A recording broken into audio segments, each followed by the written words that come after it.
Welcome to Your Next Tech Startup. I'm Isabel Rasmussen, host and founder of Proceso Talent. Today, we are speaking with Rob about Runway Health for startups. Rob, can you please introduce yourself? Yeah, absolutely, Isabel, and pleasure to be here. So, my name's Rob. I have been in and around the startup space for probably a little over 10 years, usually as employee number one, at least as the first non engineering hire. Some successes, some failures, a couple unicorns, a couple not.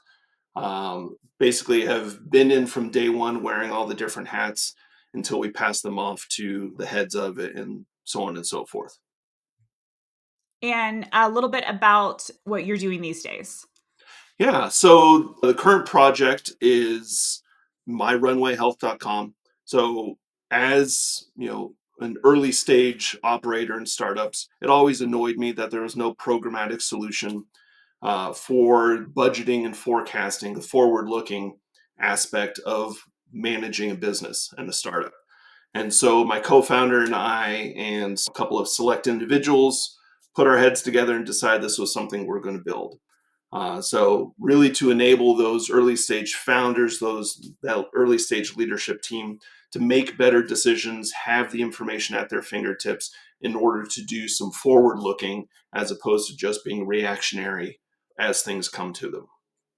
So, one of the reasons why I really wanted to talk with you today is because it is really hard to know always when is the right time to join a startup. I had been at a startup that was hiring during a time that it was not a good time to join. The last few people who were hired, by the time they joined, we were acquired and 80 to 90% of us were laid off. Some of us were laid off day one. Some of us stayed on a few months to help with the transition. But that was definitely not a good time to have joined the company, but we were still hiring. And I was astonished by how few, I don't think any candidates were asking me good questions or really asking leadership the right questions. And so, what are the questions that candidates should be asking when they're considering joining early to mid stage startups? Yeah, absolutely. There's a very real gap in that kind of knowledge for candidates that I've interviewed Mhm. coming into a startup, as well as folks within my network who either I've been referrals for, references for, or startups that I've been advising who are looking to hire and how to do so, especially if they don't have someone in house who has that talent and recruiting experience. There's probably a couple of key questions that a candidate can and should ask and absolutely feel comfortable in Yeah. asking because the one thing to remember as a candidate is you're interviewing the company just as much as they're interviewing you. Mhm. And things like what does the roadmap look like for the company, whether it's from a technical perspective if you're an engineering candidate Mhm. or even just from a market perspective. Where are we? When's the next round expected? Um, what was the last round Mhm. raised at?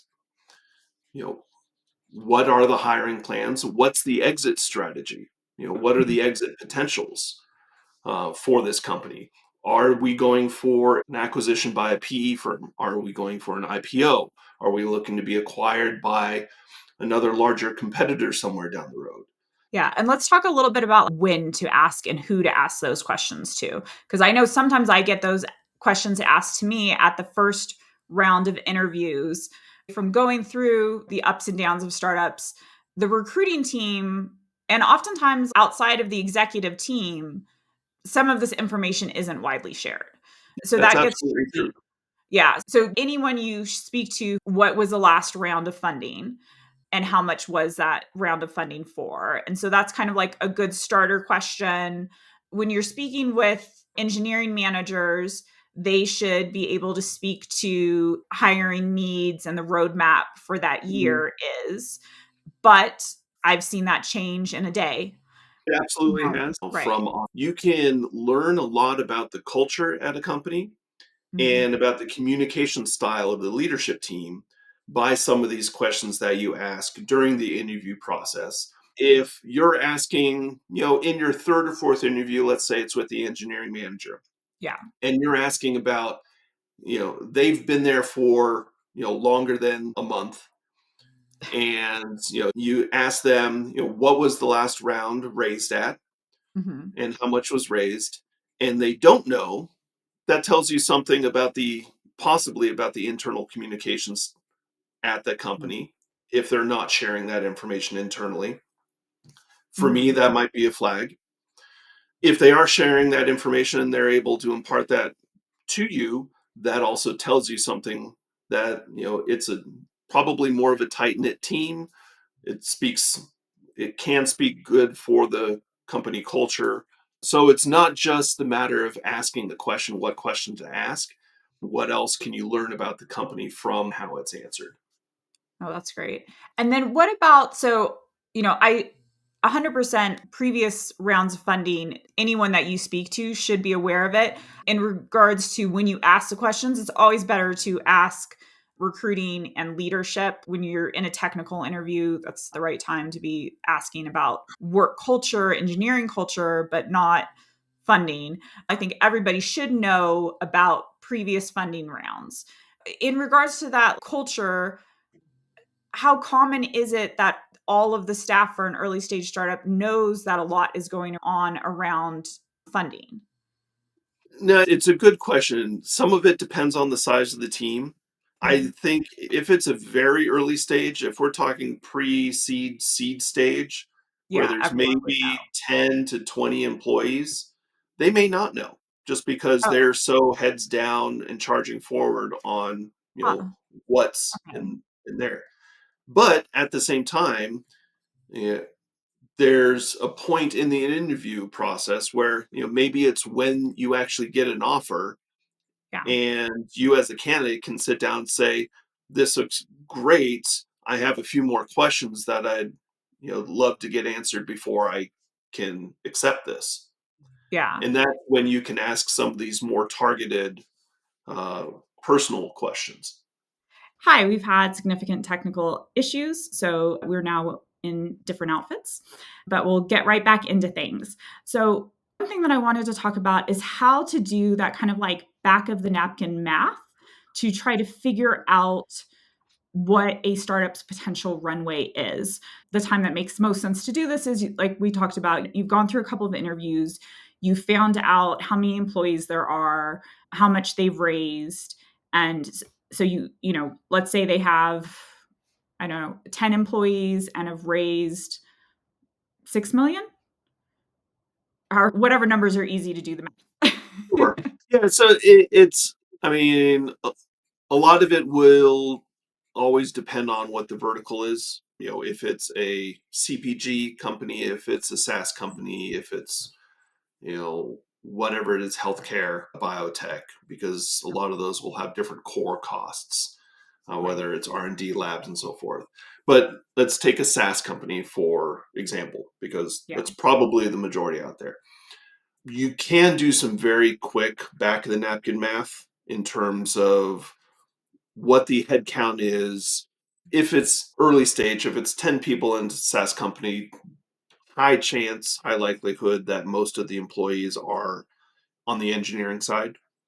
Mhm. And so, you know, depending on what the, salary, if you look at what the salary range in the job posting is, for example, if Okay. they say it's 150 to 200, Mhm. just take the top end of that range and multiply by the average head count. And that can give you a very quick back of the napkin. You're probably going to be overestimating a little bit, but it's also good just to keep in mind that, you know, from a company's perspective, they're not just paying a salary, they're also paying payroll taxes, seat licenses for software, and So those is types of there things. like you calculate 200 times 10 employees, and then do you add on 10%, or is there any kind of percentage? Just assume there's an extra 10 or 20% of all the other costs, or is it lower? Is it 5%? It's probably somewhere between 5 to 10%. But to be honest, if they're hiring you, you're not going to be the cheapest employee. In all Right. likelihood, you can assume you're not going to be the cheapest employee because the folks that came on before you earlier stage would have Mhm. received more equity in return for a lower salary because so if just to keep it very simple, if you look at what the top of the range Mhm. that they're offering, multiply by the number of headcounts, that should give you pretty close. So if there's 10 employees and the top of the range is 200,000, then 2 million uh, would 2 million cash balance, or money in the bank or Mhm. a raise would give you about a year's worth of runway. So, if there was the 6 million raise Mhm. that in the example you mentioned, Right. they Yeah. probably have somewhere between 2 to 3 years of runway. Right. And then, of course, you have no idea after you join how much hiring is going to happen, when the next round is going to be raised. Now, let's talk a little bit about that. Times that you can join and it's lower risk, and times that Mhm. you can join and it's higher risk. Talk to me a bit about kind of how to think about that. Yeah, it's a great question. And just because it's a higher risk or lower risk doesn't mean it's a better or worse opportunity because Mhm. there's always going to be trade-offs. Right? If a company has just raised the round, they've already done a new valuation, you coming on and as a new employee is probably at the low end of the risk, but you're also coming in at the new valuation, which is going to affect the stock options and the equity comp package and so forth that you receive. It's a reality. There's really not much at that point you can do about it. The opposite, if they haven't gone out to raise a round yet, is the higher end of the risk scale because that money is not in the bank yet. They don't have the Mhm. valuation, they don't have the funding yet. But you're able to oftentimes leverage that in the equity package and that negotiation that happens for every employee as to you're coming in at a lower valuation because that round hasn't closed yet. So that makes me think about, if because I'll talk to candidates a lot at offer stage and I'll say, do you want to push back more on salary or on equity? And so if someone was, I mean, in general, if someone's really excited about the company, they should try to push on equity. Um, as long as living needs and all of that are being met. Mhm. But if you're coming into something that's high risk, I'm assuming founders would be more comfortable to give you more equity at that time because they need to raise the next round. So that would be a really good time to push on equity. Yeah, Or, especially in the early stages, like pre-Series A, up mhm, until the Series A round. Generally speaking, the equity is more available than the cash to pay a salary. So, as a mhm, candidate, you obviously want to make sure that your life is covered. You're able to pay your mortgage and your groceries and do all the necessities and that sort of thing. But you're probably going to have more variability and more negotiation on the equity side. mhm. Now, as those rounds get higher and higher, that's, from a company standpoint, that equity becomes more and more structured. So you're going to have Right, far less negotiation if it's an A, B, or C round than you are if it's a angel pre-seed or seed round. right. Um, so later on, I mean, and the same is true because you have your salary bands are a lot better defined, Mhm. when because you have a bigger HR department and all of that. I think the later the stages of the company, the harder it gets to kind of push out of bounds. But sometimes, the salary ranges, I guess the equity decreases, but the salary ranges sometimes increase as those like stages B, C, and D, because they're needing to hire more, they're needing to be more competitive, and they're giving less equity Yeah. to be closer to like 80th percentile or whatever it is for what's expected for salaries. Yeah, oftentimes that'll be the case. One kind of negotiation tactic that I think a candidate always has, and I've seen work Mhm. very well in candidates that I've interviewed, is negotiating a trade-off between the salary and the equity. Something that a founder always loves to see is someone who wants more ownership and more at stake in the company when they're coming in.